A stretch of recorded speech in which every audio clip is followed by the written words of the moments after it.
Chapter 2 of the 2020 saga is over, and despite some very bright spots, it turned out to be a year that I'm glad to see the end of.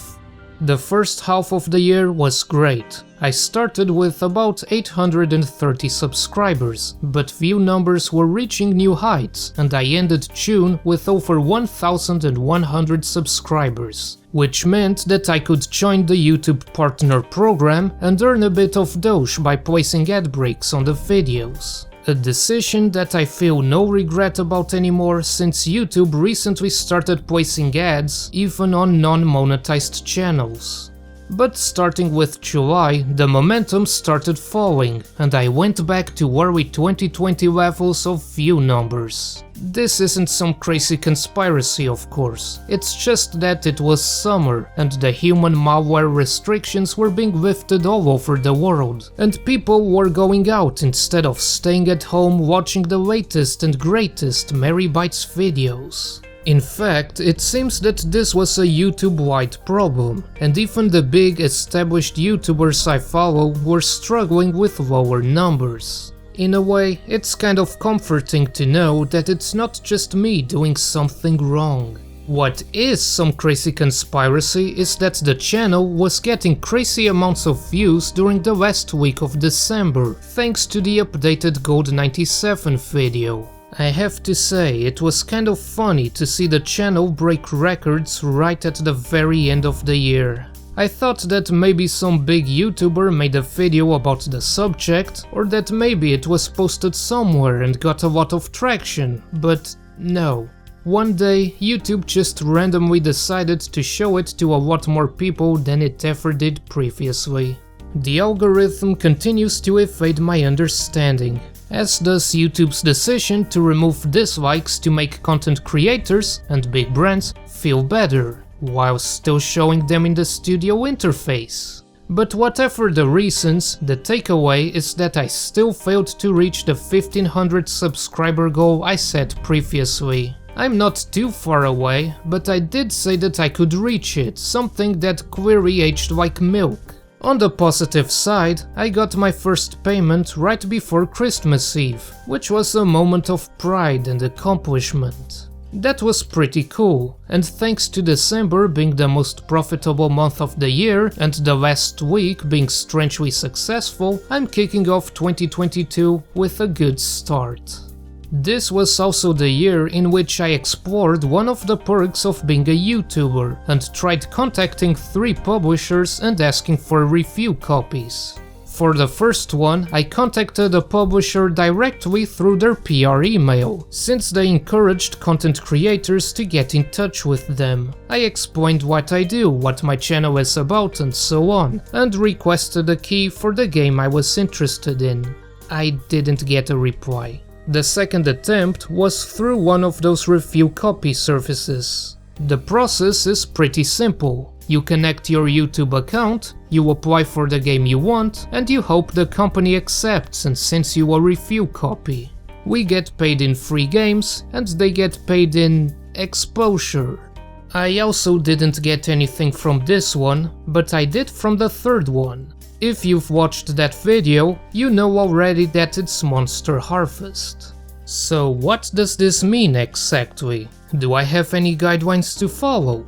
Well, I got my review key on release day, so there was no embargo in place. Besides that, absolutely nothing from the developer and publisher side. I could say and do whatever the hell I wanted, and that's exactly what I did. Of course, they don't give free games just for the hell of it. If I were to keep asking but never deliver any coverage, they would stop giving me special treatment. So while there's no contract or obligation of any sort, it is expected of me to give them my feedback and exposure through the content I produce. How does that expression go? Nothing in life is free? If a product is free, then you are the product?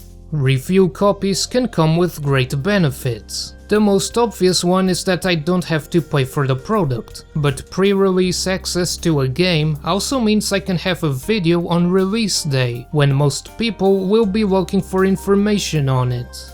And if publishers think that I did a good job covering the game, it could open future opportunities, where companies come to me instead of the opposite.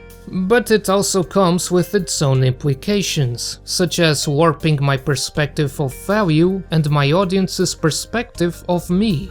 What if my viewers think that I'm being too soft on the game and that I'm sharing it or doing damage control for the publisher? Or what if someone on the public relations team didn't like something I said and tries to get me blacklisted? I also didn't mention the other versions of the game since I didn't play them, but in retrospective I should have, since everything I've heard points to them being broken as balls, especially on the Switch. I had no ill intentions with that omission, but it might be perceived as such because it's a pretty big problem, and until very recently there was little communication from the publishers regarding the state of the game. In the end, I just did what I normally do, a Merrybytes video like any other. Like so many things in life, the best solution is to simply not care so much about it. Review copies aren't new, and most people probably don't even think much about it unless the person in question acts strangely. Sometimes it's best to try and fail than to not try because you might fail. If it was me from 2020, I probably wouldn't have tried getting review copies. But now I think I did what's better for me. And the madness of the last 3 months of the year have only pushed me in that cynical direction. It seems that being excited and optimistic in the first half and then getting dumpstered in the second is becoming a yearly tradition. If I were to describe 2021, then I'd say that it was like 2020, but amplified in both directions. I have reached new heights, but I've also been hit with a bigger torrent of crap that screwed up all my plans for the rest of the year. First it was minor annoyances. My keyboard center and backspace keys just up and died one day, and then a couple of weeks later I injured my left index finger while making a sandwich, so my hand was out of commission for a few days. And after a decade of a nearby building staying abandoned, it just had to be this year that someone decided to rebuild the thing. And if it's not the rain and the wind, it's their machines making a lot of noise and getting in the way of me recording my voice. Then October arrived, and I knew that there were some videos that I had to make, so for once I made up a schedule for the rest of the year. I wasn't expecting to get everything done, but in the end I couldn't even manage half of what I planned. The bollocks of real life started escalating when half of the house was out of electricity because an outlet was short-circuiting it. Then I cracked a tooth while simply eating peanuts, which had to be removed, and I'm currently waiting for it to fully heal. Then my mother also injured her fingers, and then was also diagnosed with retinal detachment, and apparently the doctors can't perform surgery on her because she's already had that done several years ago or whatever. The cherry on top came at the end of October. It was the morning right after releasing the Disciples video, when I triumphantly went to get some groceries at 9 in the morning. And then, at one of those angled T-shaped intersections, some fucking dumbass crashed into our car instead of stopping like any person with a working brain would have. Yes, I'm fine, nobody got hurt. But the car got bumped so hard that it somehow did a 180 and was basically totaled. Repairs could be done, but it's an old Corsa from 2008, and the repair cost alone would be far higher than what the car is even worth nowadays. That's always fun when dealing with insurance. See, the woman who crashed into my family's car doesn't even speak Portuguese, and her insurance company is located in the USA, which complicates stuff even further. But credit where it's due, the company's representative that talked to us to solve this situation dealt with it quite fast. In fact, the woman who caused this whole mess took full responsibility. Which you'd hope would be the case, given that she was drunk and the officer who registered the accident took her to the police station for interrogation. About a month later, me and my parents were on a trip to the other side of the island, and we coincidentally saw her on a roundabout, driving the same car and without taking any care while crossing it. She didn't learn anything. Of course, we didn't even get enough to cover the repairs because, again, it's an old car. So instead, my parents decided to trade in its remains and the compensation value for a brand new car.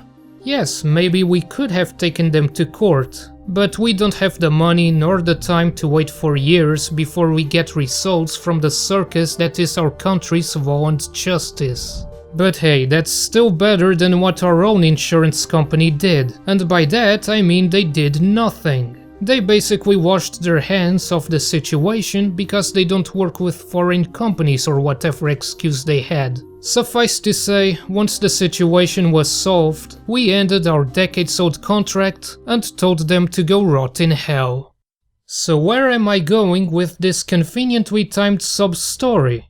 Well, it pushed me to decide that it's time to have the talk and see what happens. I'm going to open channel memberships sometime in the near future. This is a monthly subscription where you pay X amount of money and get a few perks, and I directly get a portion of the money. I don't have anything to give back to you, nor am I going to have membership exclusive videos or early access. So my plan is to open a single €1/$1 tier for anyone who wants to contribute. There's also Patreon, which is a popular alternative with its own set of advantages, but I'll have to confirm how it works with that whole taxes thing, which was already a confusing mess when I set up AdSense earlier this year.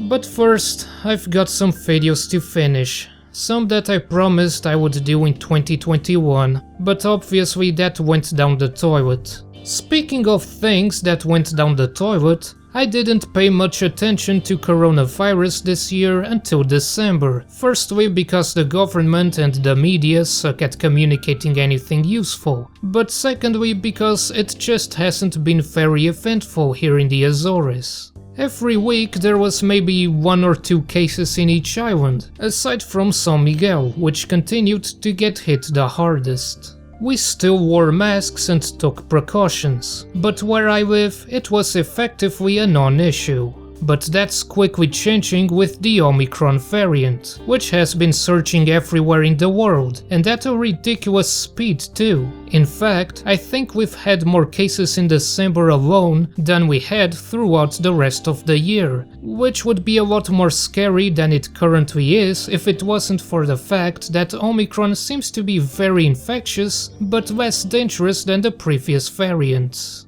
With vaccines and improved treatments, the death rates seem to be significantly lower this time around, especially when you consider how many more people are getting tested nowadays. But we are still locking down again in order to prevent hospitals from overflowing during the flu season, as if the government hasn't had an entire year to help them get ready. But that's about what you'd expect from a government that has millions to burn on banks, airliners and scam artists every other week, but doesn't have the millions to spend on the national healthcare services that have been overworked to the bone for 2 years in a row now. Oops, there it is again, the growing cynicism. Back when this pandemic started, I hoped that it would alleviate the fact that the world is getting more and more angry with every passing year. But this year has set that back more than any other.